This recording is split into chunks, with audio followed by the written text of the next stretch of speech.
For the next test, you will need a Scantron. For the next pass, I really ought to put study guides for the pass, so I'll get to work on that. It's about cause and effect. If this is going on, what will likely be the outcome? And for history, that's very subjective, very. It's not like hard science where that you drop a pencil, it's going to fall down to the ground. I can give the same lecture to the same students, but you're not all going to make the same grade. The cause and effects when you're dealing with people are not like you are for science. Nevertheless, one thing that really is, I think, very disturbing to me at this point about cause and effect. If the climate heats up, what's it going to do for plant life? What's it going to do for animal life? What's it going to do for human life? If the climate cools down, what's that going to do for life? What's it done throughout history? As the climate has cooled down, things have died by the millions. As the climate has heated up, everything has thrived. Cause and effect. This has been proven time and time again. And to me, it's really a hot issue right now. But anyway, that much I'll give you a hint about the next pass. Cause, climate warms up. Effect, life on Earth gets better. Cause, climate cools down. Effect, a lot of things die off. Plant, animal, and human life. All right, we'll be talking more about that as we come to the Black Death. The Black Death was probably caused by global cooling. The Roman Empire probably fell as a result of global cooling. The High Middle Ages were high because of global warming. The High Middle Ages gave way to the Black Death because of global cooling. All right, leaving that, yes, you will need a Scantron for your next test. What kind of Scantron? What's that? Green Scantron? The green, yeah, oh yeah, yes. Need, it should be green. Folk don't bring a red Scantron. I have tried them. Sometimes they'll go through the machine and sometimes they don't. But the green Scantron, I don't have one with me. If anybody has one, most of you probably know what a green Scantron is.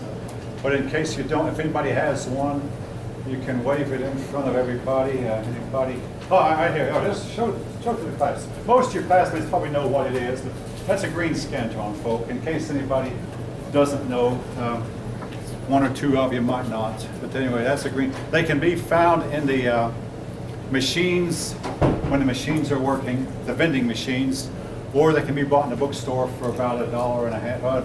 Actually, more like almost $2.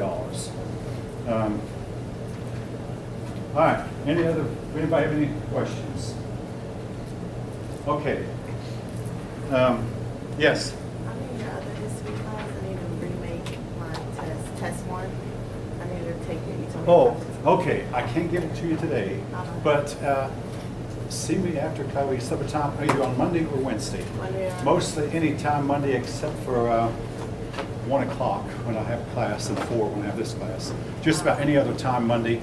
Or on Wednesday, I can come in early on Wednesday if I want to. It won't cost me a dime. But I don't come in any other day of the weekend. Okay. So I'll just. One exception to that. This Friday, we have a teachers' meeting. Maybe we can talk about it.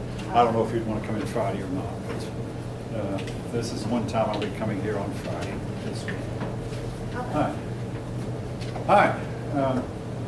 We left off last time. I didn't quite finish up with Socrates.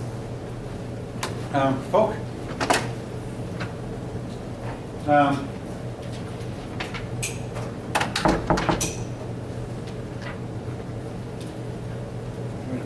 me see here.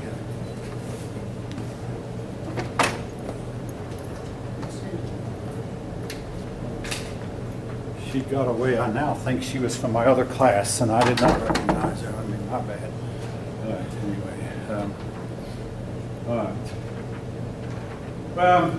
It's sometimes an untidiness among some people that they will like the other side better. There's an old saying, the grass always looks greener on the other side. Because on your side you can see all the bare spots in the grass, and the other side seems to have none. Then you get over there on the other side, and the grass often looks less green there than the grass back where you left looks greener. Socrates might have been a Spartan sympathizer. We do know this, he believed in kind of law and order, and he did not find law and order among the democracy he saw in Athens. A lot of professors during the Cold War, college professors in the United States and in Europe, were communist sympathizers. I had one when I was at the University of Tennessee, Paul Pinckney by name, who was definitely a Marxist. And yes, they would ask him questions about Marxism he could not answer. Marxism was not at the top of the intellectual hierarchy at that time. But he would admit, yeah, there were some things about Marxism that did not fit, did not jive, but nevertheless, he was a communist, as were so many professors. And in 1989, some female professor wrote a book talking about how great and how wonderful the Soviet Union was. And before the year was out, the Soviet Union had collapsed under the weight of its own excesses.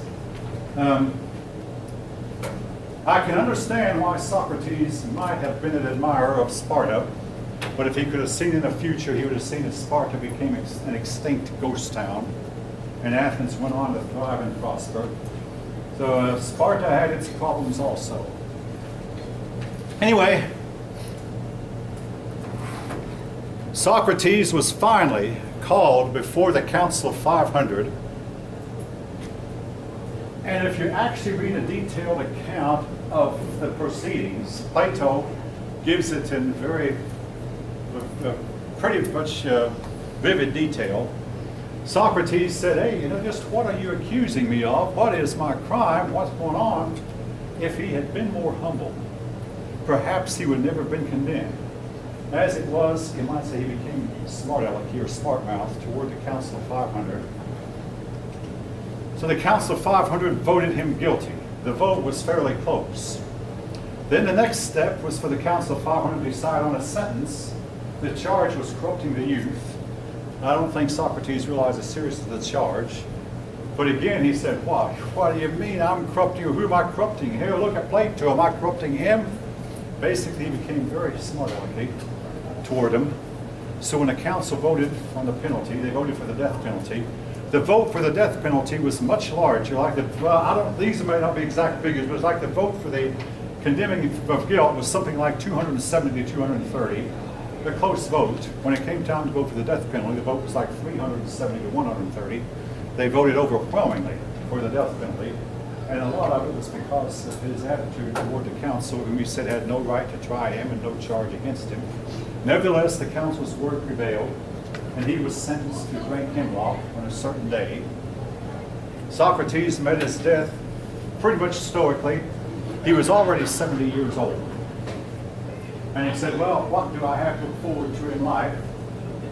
Men whom I used to could beat in a foot race now can beat me. I mean, he was still running foot races at 70, but he could not run as fast as he could. He said, the men I used to could beat in a wrestling match now beat me. He said, all I have to look forward to is just getting older and older and eventually losing my sight, my hearing, and control of my bowel and bladder functions, or losing my ability to walk. So what do I have to look forward to? And he said, I do not fear death. It will either bring me annihilation, or as I'll become nothing, completely annihilated, or I'll become a god. I don't know which, but I'll soon find out. So he took this fate pretty stoically. Some of his friends tried to work up his release, and they went to him and said, hey, we have a way, we have a plan, we can release you. Socrates would not take part. He said doing so would be wrong. So on a given day, it was said he cheerfully drank the hemlock, and shortly after that he died. He had no sooner died, but what all of Greece came down on the city of Athens, including Sparta, basically the whole known world, I suppose Persia and Egypt, everybody around, hey, pointed their finger at Athens, naughty, naughty. The people of Athens themselves kind of looked at each other and said, what have we done?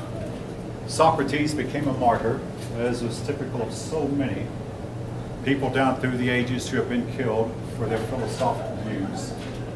The Chinese, Christians, Jews, so many. Socrates, like the others, became a martyr, and he was elevated to the status of a sage, and his teachings have been studied ever since, even though he wrote nothing. All that we know about what he said was written by Plato, Thucydides, or Xenophon, but he was elevated in status. And he became somewhat of a myth. To this day, it's very difficult to sort out what did he actually say, what did he actually do, because so many stories have come forth about him. His most brilliant pupil, now he had numerous pupils, and if you look in detail at the records, we have the names of some of his pupils, but his most brilliant pupil was Plato. Plato, like a lot of the others, went to Egypt. And in Egypt, he supposedly learned from the Egyptian sages, call them what you will, the Egyptian priests, the Egyptian scribes, and they taught him a lot of history that he had not known, history that the Greeks had supposedly forgotten about, which I'll get into in a little bit. But first of all, I want to start with his concept of reality. He believed that there were two worlds, the world of the senses and the world outside the senses, which he called the ideal world. His philosophy has been called idealism. In other words, he said in the real world, you have a chair, but as time goes on, this chair becomes old and crumbles and then falls apart, and you have to replace it. But in the ideal world, you can make a chair that would always fit perfectly, would never crumble, would never decay. That's the ideal. He said we can attain this ideal world through training, through the right type of thoughts, replacing your negative thoughts with positive thoughts, whatever it would take, and we could attain access to this ideal world. Now, it may sound a lot like Christianity in some ways. However, in the long run, he actually hindered the development of Christianity, where I mentioned, first of all, he probably hindered the development of technology because of his view that this world is just but a shadow of an ideal world that's far better. If you really believe that, I mean, to the extent that he did, you can never make something like an automobile because you don't believe there's enough regularity and order in the universe to where an automobile would function. And if you know anything at all about making a gasoline engine, it takes extremely accurate measurements. The pistons have to fit inside the cylinder walls very, very tightly. And everything has to be adjusted just so. And even a lot of the nuts on the engine have to be torqued to just the right torque and have to be set to the right strength, or the thing will not work. So it takes some effort. I mean, to get these things to work. And I can understand why a lot of people would believe, oh, it never would work. Because if you just get the blacksmith's hammer and start trying to hammer out an automobile engine with a blacksmith's hammer, you'll never get it to work. You can never get the cylinders round enough. You can never get the pistons round enough. You can never get the pistons to tightly fit inside the cylinder. You can never get the timing right enough. You can never get the camshaft off round enough. You know what I'm talking about. I mean, you have to have a camshaft that opens the valves. I mean, you can never, unless you, it takes years and years of skill development. So but nevertheless, you have to believe that there's some regularity and order in the universe in order to develop technology. Now, so where it hindered Christianity, when Paul of Tarsus, who we'll talk about later when we come to Rome, went to Athens, and he mentioned the word resurrection, the people of Athens laughed at him. I mean, in Athens, there was real freedom of speech. I mean, nobody persecuted for what he said. but they made fun of him. And sometimes, folks, that hurts worse than persecution. Why? Because the Athenians were steeped in Plato's philosophy. And said, who'd want to resurrect this body? All right, here's what Plato believed about the body. He blamed his outer self, or his physical self, on all his moral imperfections. So he said, in effect, he said, as long as I'm clean on the inside, it doesn't matter what my outer self does. My outer man might just do any old thing, but now I'm clean on the inside, so therefore I'm clean. And he looked for the day when his spirit would be released from the confines of this body, and he believed that only then, when he didn't have to satisfy the wants and needs of this flesh, would he be free. Now, in some ways, that may sound a lot like Christianity, but it had one thing that was different. It meant that it did not allow or did not call for resurrection. The word resurrection connotated, hey, who'd want to come back to this miserable life that we're living and this miserable world we're living in? So it actually had a negative effect on Christianity.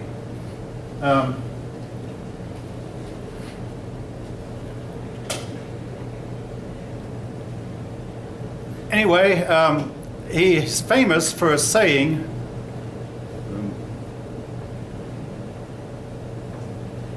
most famous saying, do as I say, but don't do as I do. In other words, my moral failings are a result of my physical body, which I have to satisfy its cravings, and that makes me do things that I know are wrong. But nevertheless, don't you do as I do, but do as I say. Very famous utterance, and again, it was all part of his view of the ideal. As I say, that's ideal. As I do, that's less than ideal. Do as I say, yeah, that's it. That's him. And I would tell you, when I was teaching 10-year-olds penmanship, I had to quote Plato. My own penmanship is so bad, I said, okay, do as I say. My wife tells me that her dad used to say the same thing to them, to his 2 children. Do as I say, but don't do as I do. Yeah, anyways, his was an admission that he had moral failings.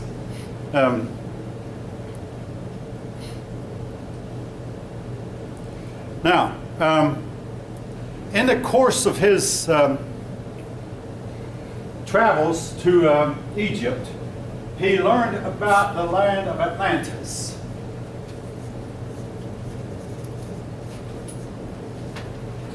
The Egyptians said, now you Greeks have forgotten, but there used to be an island, and they named a place, an island, they gave the size of it, that was so big and so wide, that was just beyond the Pillars of Hercules, in other words, out beyond the Rock of Gibraltar. And they called this land Atlantis, and it was inhabited by Titans, and the people of Atlantis rose up one day to conquer the world. The Egyptians said, but you Greeks do not remember it, but you engaged in a life and death struggle with the Atlantans, and you stopped the Atlantans. And you sent the Atlantans back home, and then shortly after you did so, Atlantis fell into the sea and has been covered up ever since. From that day till this, people made it their lifelong ambition to look for the lost city of Atlantis. At times, people thought they had discovered it. One of the more recent attempts was that somebody discovered a place in Spain where if you send sonar into the ground, sonar waves, you'll find that there's some very rectangular, unnatural shapes that can be discovered without even digging. But other people have disputed this. That Atlantis was destroyed by a tidal wave. A lot of persons believe that the tidal wave that destroyed the island of Crete. But the problem with making Crete Atlantis is Crete is inside the Mediterranean Sea. It's not beyond the Pillars of Hercules. The word Atlantic was named after Atlantis. The city of Atlanta, nearby, was also named after Atlantis. Did Atlantis ever exist? And if so, where? We have found, from time to time, numerous underwater cities, and we have found pyramids underwater that are obviously artificial. It indicates that at time land has risen up and then fallen back down. A lot of the city of Alexandria is now underwater, but we don't have any record of when did these people, this part of Alexandria, and when did this part of Alexandria go underwater. Indicates that either the land sunk down or the water rose up. It seems more likely the land sunk down because Antarctica has 3 miles of ice. That indicates that the land would have, that the ice would have made the water levels go down. Be that as it may, there's a lot of mystery surrounding this. A lot of people believe the story of Atlantis because they say that the Egyptian sages did keep an accurate record. Now, Plato is also remembered for his concept of government. He's famous for his book, The Republic. And yes, I wrote that in cursive writing on purpose because it is the title of a book. Hopefully all of you know when you're putting a title of a book in your work, you should italicize it. The names of ships are italicized. Names like that are italicized. Anyway, The Republic is the name of his book, in which he set forth, he had a low opinion of democracy. Democracy where he believed that only the better of the people should participate in the republic, the more educated. Now, our government has been called a republican government because the individual citizen does not usually vote on the laws. Now, I know you're going to say there are a lot of exceptions to that, but additionally, we now sometimes put certain laws on the ballot box to see if people want them. But originally, it was not that way. Originally, the founding fathers said we want, folk, this was our founding fathers. We want only property-owning men to vote. And these property-owning men will send representatives to the state legislatures or send representatives to Washington. And these representatives will make the laws and govern us. So the difference between democracy and republic, in democracy, everybody gets involved. In a republic, only the elite, only the few actually participate in government while the rest go about their business doing other things. But he believed that the ideal government was a government of the best of the people. He classified people into 3 main classes. The upper class was the philosophers or the kings, the highest of nobility. The courageous ones were the next class, the warrior class. And then he said that at the bottom were the masses. And here he sounds a whole lot like a communist. I mean, every time you read about communism, you run into this term masses. The masses, well, he classified most people as being just part of the massless, nameless, faceless. And folk, I finally read somebody said there are no such thing as masses. We are all individuals and we are not part of the masses. But nevertheless, Plato, like Karl Marx, classified people as being part of the masses. Nameless, faceless people who were driven by desire, the producers, but were not necessarily the most brilliant and most intelligent of the people. Now, Plato's view on women, somewhat better than Aristotle's. He believed that women could even take part in government. He also believed that men and women could associate with each other as friends without becoming lovers. And from this, we get the term platonic.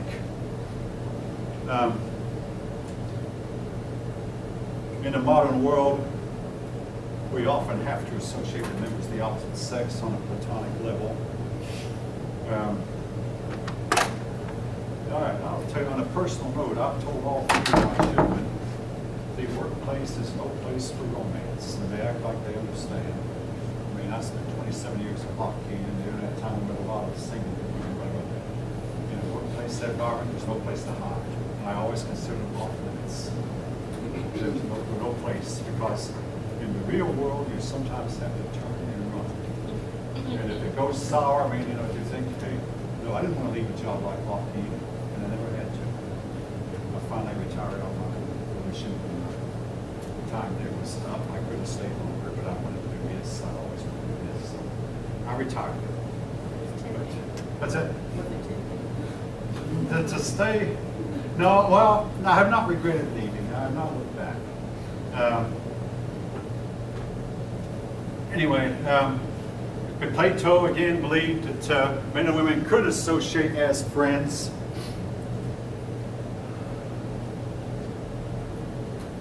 Each of you can decide for yourself what you think about that. And I'll tell you what a personal note, I do not believe that men and women can be just friends and nothing else. Each of you now can decide for yourself. Sooner or later, either one of you will start liking the other, or one of you will start hating the other. And it's going to be either one or the other, because anyway. But Plato, again, keep in mind, he was homosexual. I mean, I've mentioned that last time, as was. All right. Plato set up a school called the Academy.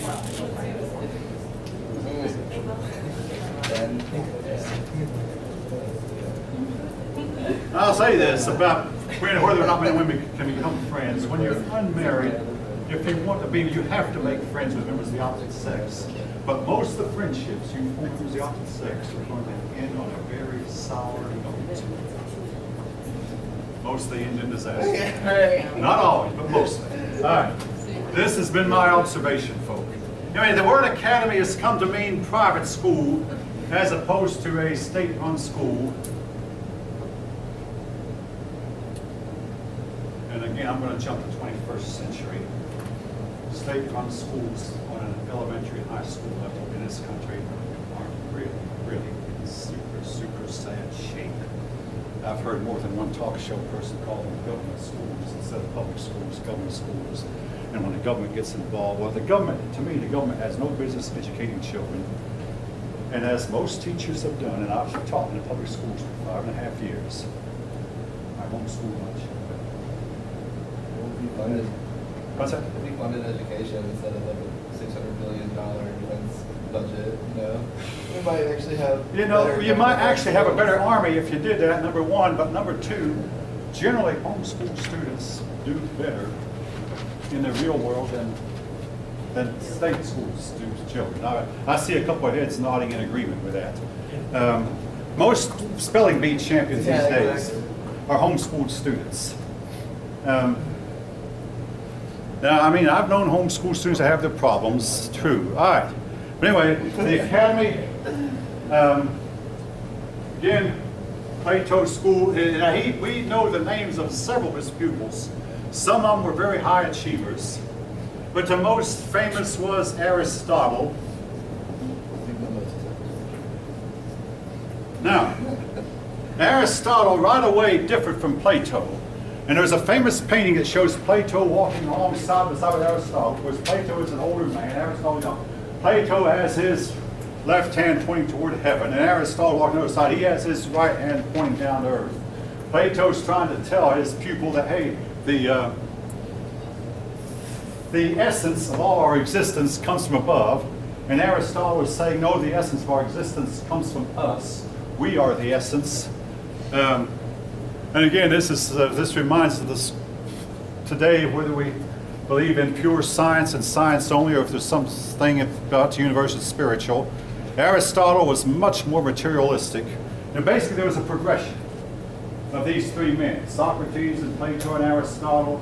There's a progression from the more spiritual to the more mundane. And by the time you get to Aristotle, he was very, very mundane. Now, of course, this does not last. Fast forward to a couple more generations of Greeks, and the Greeks became extremely religious. Aristotle believed in monarchy as a form of government, or he said maybe monarchy or aristocracy, but democracy, no. Again, one of the things about it, democracy had gotten a bad name partly as a result of the way they had treated Socrates, but also partly as a result of the fact that democracy lost to Sparta. Athens lost to Sparta. And Athens, the democracy of Athens found itself in a really bad shape as a result of losing the Peloponnesian War. So democracy was to get a bad name, that it was to take centuries to live down. Aristotle is also remembered for his classification of plants and animals. Now, the subject of taxonomy, we're still trying to do it, folk. The difference between us and them is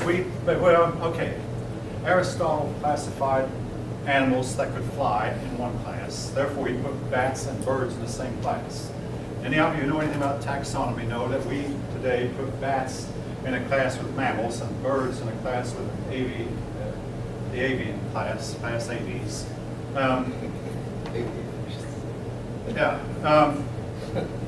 Again, because bats have fur, birds have feathers, but folk, anytime you're getting involved in taxonomy, sooner or later you run into problems that you simply cannot resolve. For instance, an octopus has human eyes. So if you class animals based on their eyes, you put an octopus in the same class as humans. You might say, well, that's ridiculous. We class things according to backbones, whether they have backbones or whether they don't. That's true. We tried in the modern world to classify things based on what we think was their common evolutionary ancestor. But I heard one evolutionist say one time, there is not one case where we can actually genuinely prove that one life form gave rise to another, or that any two different species have ever had an ancestor. There's always some trait that will come up that will disprove it. All right, in the modern world, for instance, no bird has teeth. Okay, fine, but we have a whole lot of fossilized birds that have teeth. And also in the modern world, you have mammals that lay eggs, the duckbill. You have mammals that have bird-like beaks. And yet they're mammals in that they have fur, but yet they have bird-like beaks. And, there are reasons to believe that they are not transitional forms either from birds to mammals. That mammals and birds came directly from reptiles and not from each other.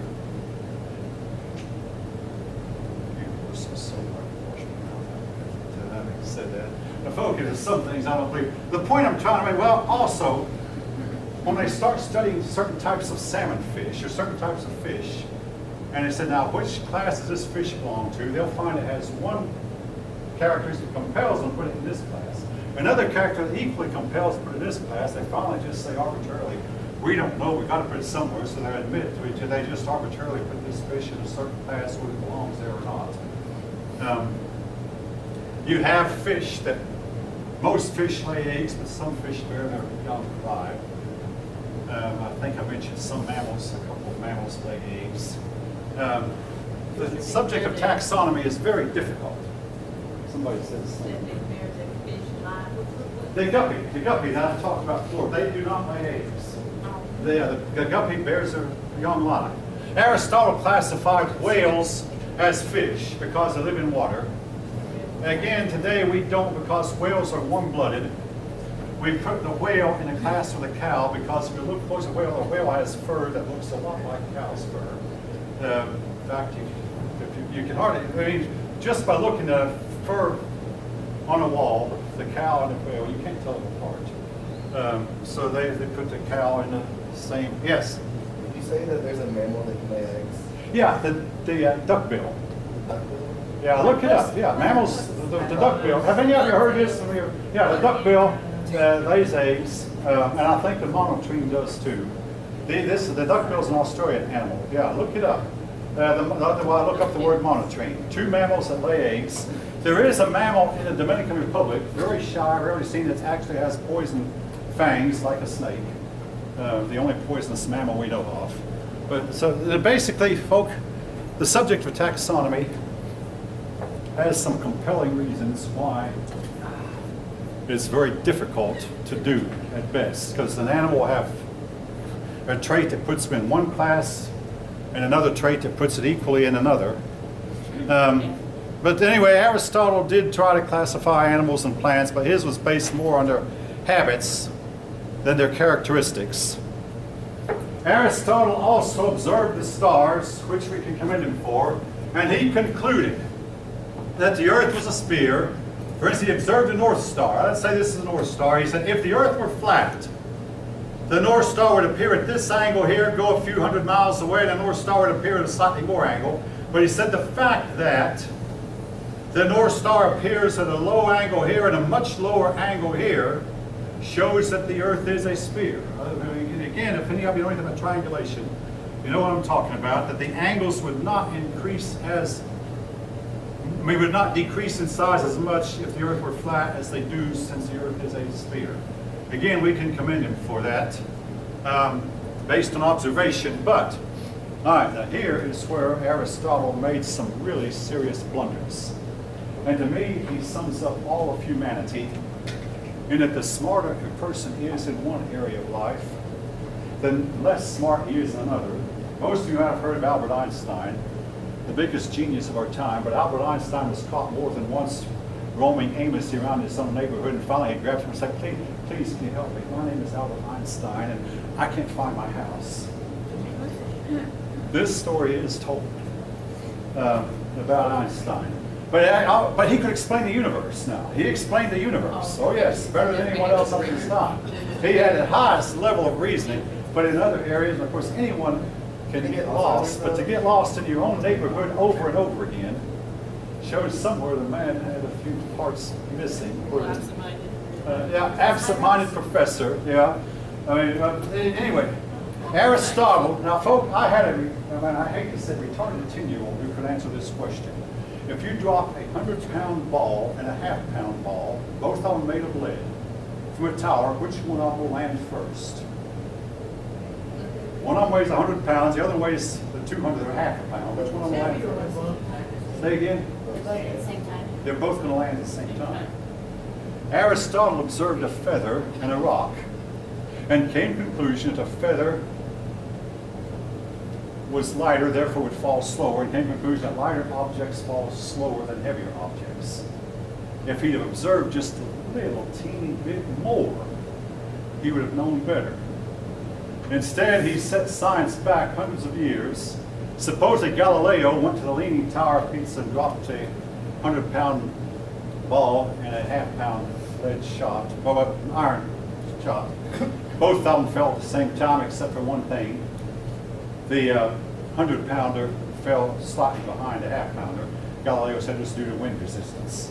Now, because of Aristotle, when he went to the moon, two astronauts, one of them held a moon rock in one hand, a feather in the other hand, and dropped them both, and they both fell.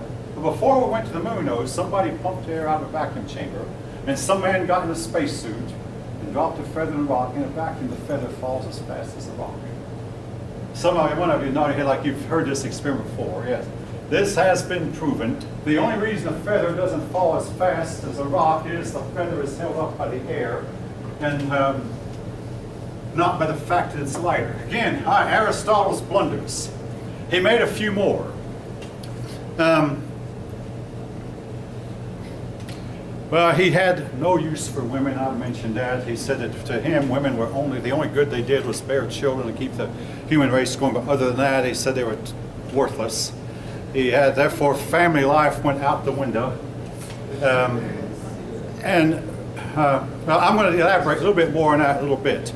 Something else he said that money could not be used to beget more money. He said money is sterile. So he was against owning money with interest. So out the window goes the whole investing system. Out the window goes the whole banking system. And without banks, folk, most of you would never be able to buy a car or a house or anything that's expensive. Most of us will probably, if we haven't already, take out a loan at one time or another. And the trick is, I'm not saying never take a loan out. I do it myself regularly. But I am saying don't take out more than you can pay back. Or be discreet about when you take one out. Try it. Now, of course, there are times when maybe a child of yours will get desperately sick and you have to pay it out of your pockets because the insurance won't. And you might have to get too deep in debt because of something that's beyond your control. This can happen. It can happen to anyone. It has not happened to me, but it could. And things like this can happen. But he actually, without realizing it, he didn't realize he was throwing away the whole economic system we have today, or would have thrown it away if he could. Eventually mankind, throughout the Middle Ages, when people began to take an interest in Aristotle, and we'll talk about Aristotle when it comes to medieval schoolmen in Europe. He convinced Europeans that they should not loan money with interest, with the result that it took Europeans a while to get past him and get over him and start setting up banks and starts loaning money out with interest and then paying interest to people who save money with them, all of which is a big part of our economic system today. Now, another thing about his science, some of the Greeks were saying that there must be tiny little particles called atoms that make up the universe. And one Greek, I believe Demosthenes by name, taught his disciples, I mean these people were like disciples like Jesus was to do a little bit later, but he taught his disciples that everything in the universe is made up of atoms, including air. Aristotle said, I don't believe in the atom. If the air were made up of atoms, the air would fall to earth like a shower of pebbles. Yeah, he was partly right. The reason we have an atmosphere is gravity holds the atoms of air together and keeps them from drifting off into space. Without gravity to hold the atmosphere in, the Earth's atmosphere would just fizzle away into the void of space. But he wound up not realizing he was almost set modern physics back. Actually, he did set modern physics back that took centuries to overcome. All right, having said that, I want to sum up what I really think about all three of these men together, between Socrates and Plato and Aristotle. Their philosophies were widely learned and widely adopted, but they destroyed everything they touched. The Greek world itself, Greece, was to go under, become a second-rate power. The Hellenistic world that was created by Alexander the Great was eventually to succumb. The Roman world adopted the philosophies of these men, and the Roman world was to eventually plunge all of Europe into the Dark Ages. And a lot of the blame, to me, goes to these men. And look, I don't enjoy saying it because I have found Aristotle, Plato fascinating. I mean, my freshman year, I did a term paper on Aristotle. I've often dreamed about maybe someday I could become a philosopher, you know, and have people listen to me and people long after I'm gone study about me, but all that I realize now, all that I could do is louse up. So I no longer have those kind of dreams. If I could become president, all I could do was louse up. If I could become dictator, all I would do is louse up, and I mean, I realize it. So, do the best I can with what I have, rather than, to me, Aristotle, Plato, Socrates, they loused up humanity without realizing it and without their followers in knowing it. In view of what we know now, their philosophy comes up very short. All right. Anybody have any comments now? Wasn't there one of the philosophers that, like, when they were working, they were, like, in a city that was, like, being ransacked or something like that, they were, like, working on a problem when they were coming into... There was a mathematician working on a problem, and he just went right on working, and eventually come in and killed him. And my He was like, hold on, I'm working on this. Yeah, my brother Jim could tell you what, I've heard the name, but there was... I was like, there's one of those. There have been cases, at least one case like that, where the philosophers just went right on working, and while the city around them went up in flames, and they did nothing about it. Folk, about philosophy,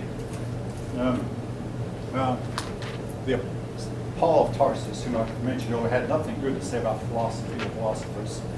The philosophers of China have been credited with destroying China's scientific development, and justifiably so. I mean, if you look into detail, I mean, philosophers have done a lot to hinder and hold back, more so than they have helped.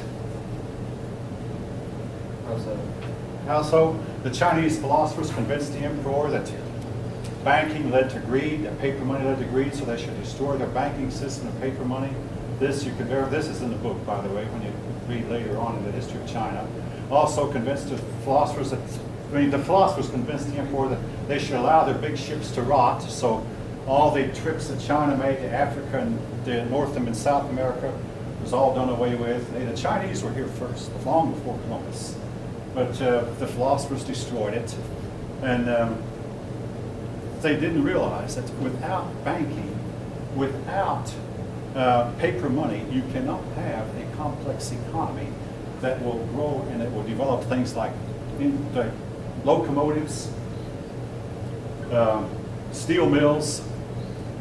Hey, to have a steel mill, folk, you have to have thousands of workers working as a team, operating blast. And to do that, you can't use gold and silver coins. You have to pay these workers with paper money. I mean, if you can imagine the chaos. I mean, I've told what it would have been if Lockheed would have paid its workers in gold and silver coins. We might have gone months at a time without receiving any pay. Then all of a sudden they'd have paid us a big lump sum that we had to have a wheelbarrow to carry it out and run a risk of being robbed along the way. Instead, Lockheed was able to electronically transfer our paychecks every month to our checking account. Most of it probably know what I'm talking about. Yeah. Yeah. Can I play devil's advocate and ask you about the currency in the U.S. and how it's changed from the gold standard countries? The currency has changed, yes.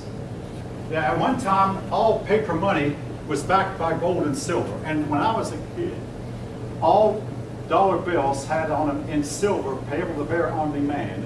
And you could go to the bank and pick up a silver dollar. You might still come, but the bank is not obligated to give you one today. Okay. But at one time, the banks were obligated to give you a silver dollar, the real money instead of paper. But again, you can't have a complex economy without paper money. And the Chinese philosophers did not realize that. They said paper money leads to people getting too deep into debt, leads to inflation, all of which is true. Greek religion, eventually, folk, the Greeks began to disbelieve in their Olympian deities, that is, the gods who lived on Mount Olympus. And they became skeptical. But then their skepticism gave way to the rise of a whole lot of new religions. The most famous religion being the mystery religions.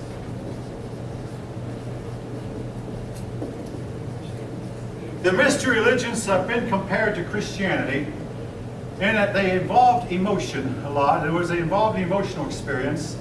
Oftentimes an emotional experience with a Savior God who had died and resurrected, which sounds a lot like Christianity, but there were some differences, folks, real big differences. The mystery religions prided themselves, though, in only taking the best of society. In other words, this mystery religion would brag, we have the mayor of the town in our group. Oh, but we have the local priest in our group. They only took the best of people. Unlike Christianity, who would take in anyone, Christianity would take in the thieves, the prostitutes, as well as the rich. Unless you're gay. What's that? I said unless you're gay.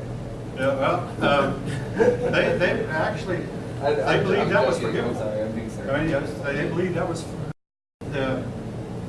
When Paul visited Corinth, a whole lot of temple prostitutes, male and female temple prostitutes, were converted to Christianity, and for the most part, they changed their lives. Yes, they took in. So that's the one big difference. The mystery religions only took the upper crust, the best, the most successful. Christianity took in everybody, but also Christianity claimed to have no mysteries. Any Christian was supposed to be able to tell you everything he believed as much as he knew about it. But the mystery religions kept their views very, very secret. Now, for the most part, the mystery religions taught that the God who had created heaven and the earth was an inferior God, and above him were several other, was a pantheon of higher and higher gods. That the God who had made heaven and earth could never get it, so somehow could never get it working right. And he was not the God we should worship. Again, folks, I do not in any way advocate this, but this was a lot of what they taught. But also, they kept a lot of their beliefs quiet. The mystery religions remind me a lot of some of our secret organizations today, our secret lodges, where that you go in and don't tell anybody outside what you do while you're inside. Yes? Sounds a lot like Scientology. A lot of it, yeah, a lot of it was. Yes, it was what we might today call Scientology, with all respect. What's that? It's like they only take people with money. They don't talk about what they do. A good observation. The lodges also, a lot like the secret lodges, only take the upper crust, the best. And the thing about belonging to a lodge, you don't ask to join. They either come after you if they want you, but you don't ask to join. And also to join, you have to have some people were surprised. Usually we have to have a pack instinct. I mean, be able to follow the pack, wherever the pack will lead, without having a firm mind of your own. Yes. So, since we're talking about like ancient Greece and Yeah. ancient, Sparta and stuff, do these mystery religions have like power or sway over? Well, when you take the upper crust, you have a lot of influence. I mean, if you're a mystery religion, and the mayor of the town is there, along with the local top magistrate, along with all the constables, and they all meet in secret, you don't know what they're discussing behind closed doors. Then they come out and carry out the plans that they made behind closed doors. So they had in our own country, in the United States, at one time, everybody who was anybody was a Mason. But then in the 1830s, some Mason broke the rules and told stories about what was going on. And a lot of people left the Masons in droves, and the Masons have had a difficult time recovering from that day to this. But this man named Morgan had his throat cut from ear to ear because he broke the rules and revealed some of the things that go on in their secret meetings.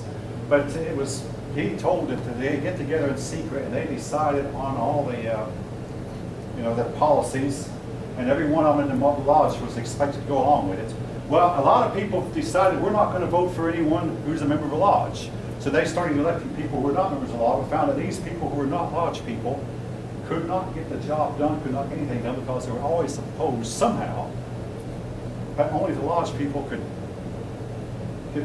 pull the right strings with the right people that could get anything done. Sounds like how the two-party system got started.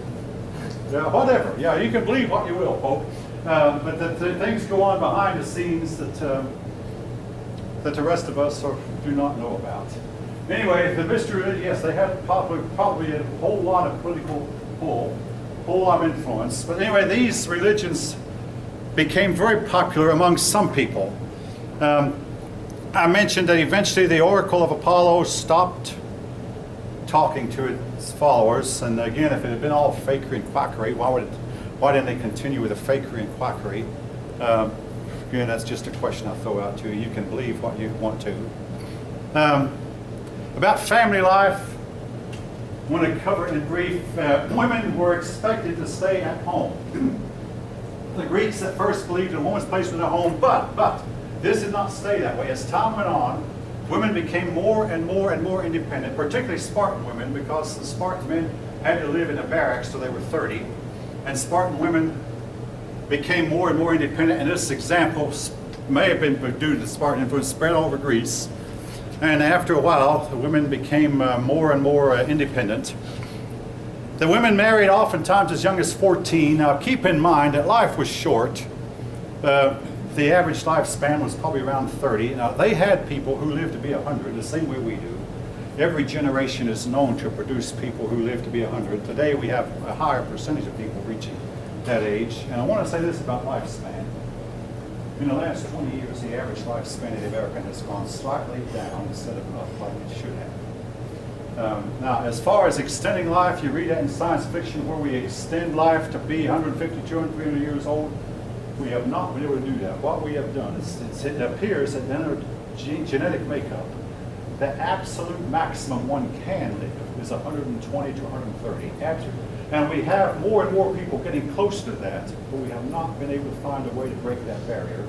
It's believed that the only way we'll ever be able to break it is to find the right retrovirus so we can infuse in the human genome that will go into the human genes and replace the genetic material that goes as we age, if that makes sense to you. Retrovirus holds out the best promise, but as of now, we have not found the right retrovirus, and maybe someday we will. But we have not been able to extend life. We've just gotten more and more people living closer and closer to the upper limit. But again, somehow, like I say, in recent years, the average American lifespan appears to be going down. And if you listen to Rush Limbaugh, he talks about, and even mentioned today, how it's so many American men are dying in their middle life, 40s and 50s. And it's a big question as to why. But anyway, the Greeks only considered legitimate children as citizens. I mentioned that in connection with Pericles. And then the other part of family life, particularly, now this was true among the aristocratic classes. they practiced male homosexuality, considered to be the ideal. Now, they married.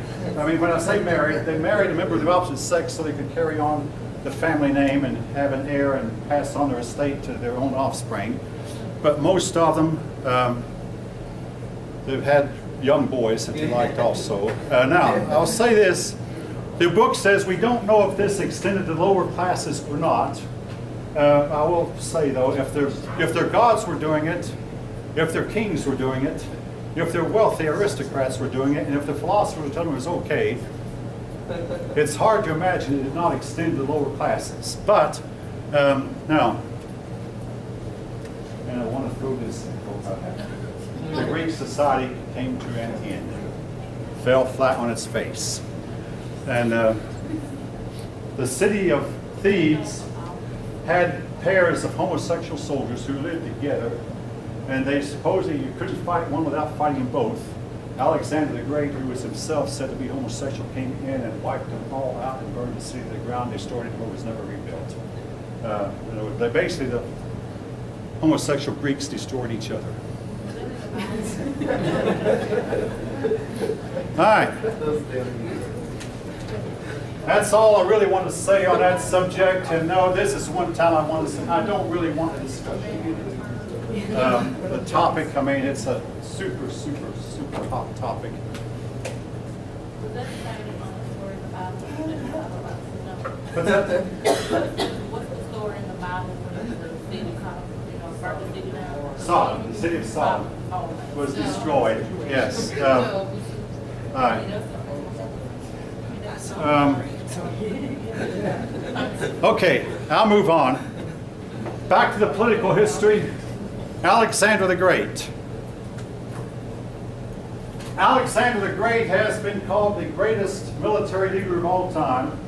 He died without ever having lost a battle. Of course, now keep in mind, he only lived 32 years, but he only ruled for 12 years. But nevertheless, during his lifetime as a general, he first got combat experience with his father's army, where his father assigned him to be the head of the Macedonian cavalry, and he discovered, basically, the more disciplined Thebans were fighting a battle alongside the less disciplined Athenians, and when part of the Macedonian army pulled back, the Athenians followed them. The more disciplined Thebans stayed put. Now, what they were supposed to have done, they were all supposed to have stayed shoulder to shoulder.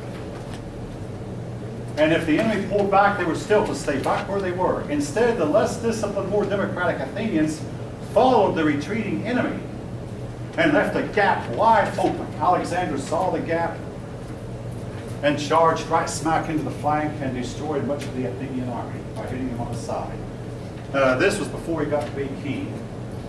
Then Philip of Macedon was preparing for an invasion. After Philip had conquered and united all of Greece, he was preparing to invade Persia. He was killed by the head of his bodyguards. The man who killed him started running away, but he tripped over, I believe, a grapevine. And when he tripped, he was slaughtered because his pursuers obviously were able to catch up with him really quickly. We do not know if Alexander had anything to do with his father's death or not. This has not been proven. We know he and his father had had issues, but I won't go into detail, but basically we don't know. Alexander took over. When Alexander took over, the Greek city-state said, this young man is too inexperienced to fight. He was only 20 years old, so they rebelled. Alexander moved quickly, went to the city of Thebes. I've already told you, he wiped the whole city out, destroyed it utterly, and all the other Greek city-states in turn decided to succumb to Alexander, with one exception. Sparta never did. Sparta had not succumbed to Philip either. Both Philip and Alexander left Sparta alone, figuring Sparta was not worth the time and effort it would take to subjugate them. Now, Alexander had been taught by Aristotle up until Alexander was 16. Anyway, Alexander, once he'd taken care of the Greeks, he moved in towards Asia Minor, which is today Turkey, because there were a lot of Greeks living in Asia Minor, and Asia Minor was conquered by Persia. The Persian king Darius III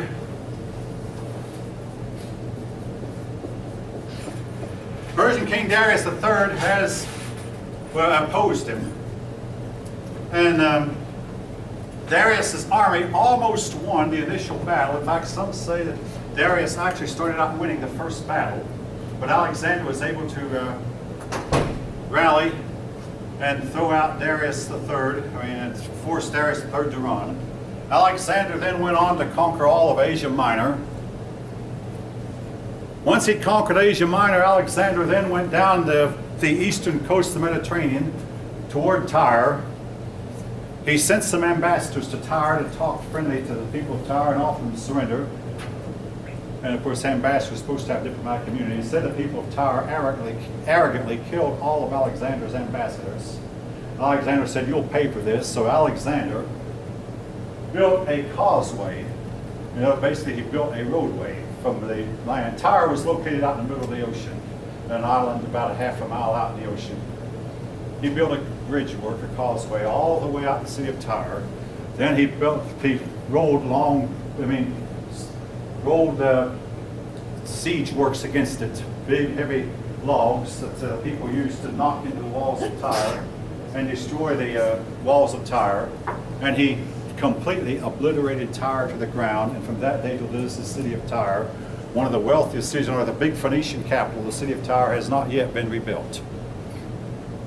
Then Alexander, in the course of his travels, he visited a certain battlefield where he met with King Darius again.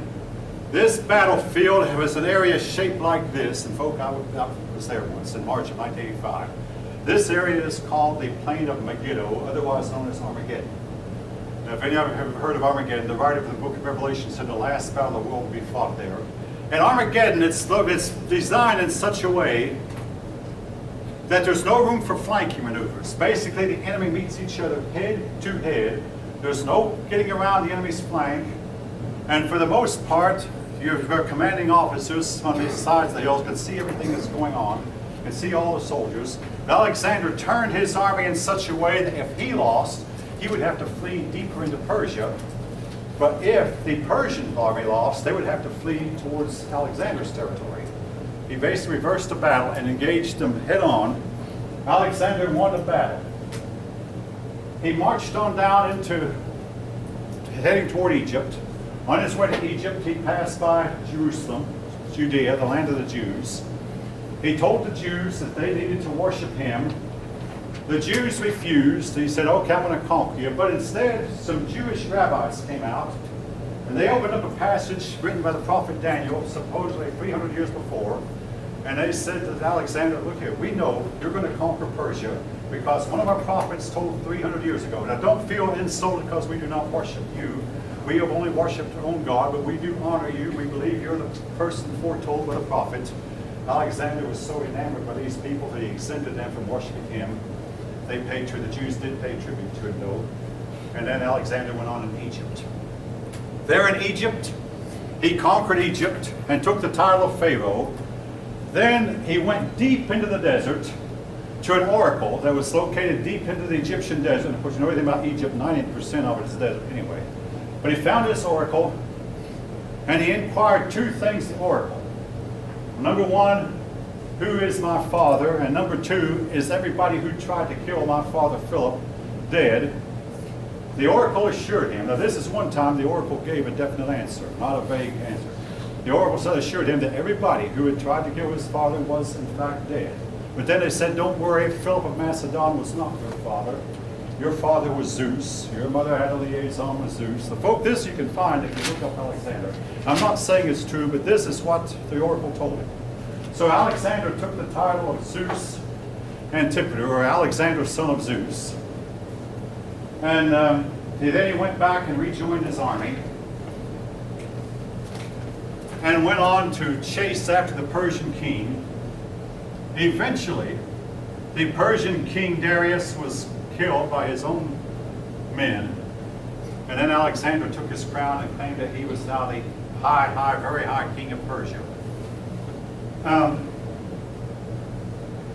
I used to could feel sympathy for Darius until I heard this story about Darius. And Darius once consulted with an advisor, how should I handle Alexander? The advisor said what you should do is hire mercenaries from all over the world. Hire them from India, hire them the best of mercenaries you can find, and pay them half your treasury. In other words, by paying them more, you'll get better quality of mercenaries, and they'll come for that kind of money. Pay them half of your treasury. Darius chopped that advisor to pieces. And I said to him after that, well, then Darius got what he deserved. He should have listened to his advisor. Who knows what he could have done if he would have hired these mercenaries from all over the world, and they might could have turned back Alexander's army. As it was, Darius wound up getting killed. His country conquered, and it was to be many years before the Persian Empire recovered. Now we're going to run into Persia later. Later on, Persia was to fight a series of wars with Rome that eventually brought down the Roman Empire. Then they would have fight the Byzantine Empire, and their wars would have bring down the Byzantine Empire also. Alexander went on to march on to Babylon. He conquered Babylon. He went to the Persian capitals from Babylon, and he sacked them, looted them, and sent a lot of the loot back to Greece and Macedonia. And the Greeks and Macedonians became fairly wealthy as a result of the loot that he sent back. He was looking for the ocean with what he thought was the end of the world. He did not know how far he'd have to go to find ocean. I mean, he got as far as India, but didn't realize that to get from India to the ocean, he would have to go all the way through the Himalayan mountains into China. But he was looking, well, he wanted to be able to go to the end of the world and find out what the world was like at the end. But he lacked the resources to make the trip. He even beyond what the Greek geographers of his day had known before. But when he was in India, for the first time, all right, now, something I haven't mentioned. Unlike other generals who stayed away from the battle and let their troops do the actual fighting, when Alexander went into battle, his troops were behind him. He was in the front. He entered that. He was the first person to engage the enemy. And he did this for years and never got hurt. But he went to India, and he was hit. All right, the record, if you look it up, folks, the records will say he was hit by an Indian arrow. Okay, fine and dandy. That might be the case, but he was pretty badly wounded. There are persons who say that he was actually hit by one of India's guided missiles that had more power to it than you could find in any kind of ordinary arrow, and that only such a device could have hurt him. Again, you can believe what you want to. But badly wounded, he still wanted to continue. But finally, his troops, to a man, from the generals to the privates, all stood up in a line and said, we're not going any farther. Every one of them. And even Alexander had to stop there. It was said that Alexander broke down and cried because he had no more worlds to conquer. He headed back to Babylon, still wounded. And there at Babylon, he died supposedly in a drunken stupor. We do not know the extent of why he died, or how he died. The records are kind of vague. There are rumors even that he might have been assassinated. His body was taken to Alexandria, Egypt. It was a city he had found and named after himself. I mean, he named a lot of places after himself, and the place where his horse died, he named after his horse. It's a different story. But then his body has been lost. We don't know. We have found his father's tomb and his father's death mask, not his father's actual body. But we don't know. He died at the age of 32. Now, folk, I'm about to tell you a little bit of trivia. It won't be on the test. Don't write it down. The date of his death was June 10th. My birthday. That's this year. He died on the 10th of June. Now, your book talks a lot about his legacy, what he did. When he died, his empire was divided among his 4 generals, and his empire kept fragmenting smaller and smaller. If you visit Macedonia today, it has been said that every Macedonian is an expert on Alexander the Great. Every one of them can tell you all the details that are known about him, every original source that's known about him.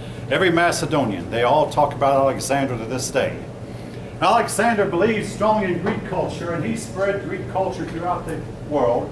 And a lot of Greek culture, of course, involved the teachings of Socrates and Plato and Aristotle. And he gave rise to what we call the Hellenistic world. the Hellenistic world was where that the world of the Mediterranean mixed with the world of the Middle East, and formed a new type of culture that was the culture that eventually was to be adopted by the Romans.